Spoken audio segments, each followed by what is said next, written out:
بسم الله الرحمن الرحيم. هذا الحريق في مخزن الإطارات المستعملة في منطقة الرحية. هذه السحب، هذا الإطفاء.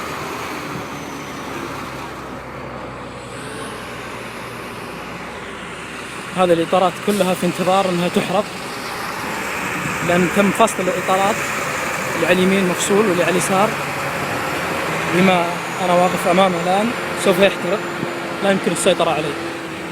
هذه المعدات الثقيلة الآن تقوم بعملية فصل الإطارات والسيطرة على الحريق حتى لا يصل إلى الإطارات الأخرى، لأنه لو وصل إلى الإطارات الثانية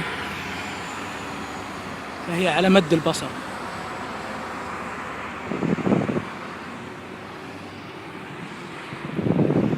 نار شديدة جدا، سبحان الله.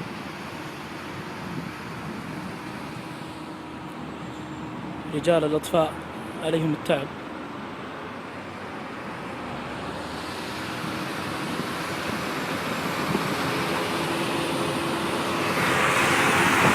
المعدات تقوم بفصل الإطارات للسيطرة على الحريق.